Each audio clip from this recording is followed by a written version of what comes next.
Hello Payel, হ্যাঁ আজকে তুমি আমার বাড়িতে এসেছো, আমার থেকে একটা মুকুট অর্ডার করেছিলে। হ্যাঁ তো তোমার মুকুটটা কিরকম লাগলো বলো। আমি ঠিক যেরকম অর্ডার দিয়েছিলাম তুমি ঠিক সেইভাবেই আমাকে বানিয়ে দিয়েছো। আর মুকুটটা এত শক্তপোক্ত হয়েছে যে মানে ভাঙবে না। আমি তোমরা দেখলেই বুঝতে পারবে এই যে মানে ভাঙছে না। আর আমি ঠিক যেমন ভাবে বলেছিলাম তেমন ভাবে বানিয়ে দিয়েছে। আর আমি খুব তাড়াতাড়ি চেয়েছিলাম, আমি খুব কম টাইমের মধ্যে অর্ডার করেছিলাম। আর আমাকে দিয়ে যে টাইমে যে ডেটে দেবে বলেছিল সেই ডেটে এবং সেই টাইমেই আমাকে দিয়েছে। আমি খুব খুশি হয়েছি। তুমি কোথা থেকে আসছো?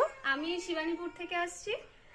আর তুমি তোমার ব্রাইডদের উদ্দেশ্যে কি বলতে চাও বলো, মানে তোমার ব্রাইড বা আপকামিং যারা ব্রাইড আছে তারা কি ভরসা করে নিতে পারবে? তো অবশ্যই আমি তো তোমাকেই সাজেস্ট করব, মানে আমি আমার ব্রাইডকে এবং আমার যাবতীয় বোন দিদিদেরকে আমি সবাইকে তোমাকেই সাজেস্ট করব। আর দেখতেই পাচ্ছ কতটা সুন্দর।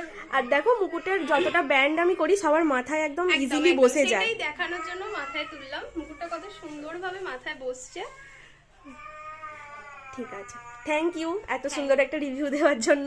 থ্যাংক ইউ তোমাকেও এত সুন্দরভাবে আমাকে এটা প্রেজেন্ট করে দেওয়ার জন্য। ঠিক আছে, টাটা। টাটা।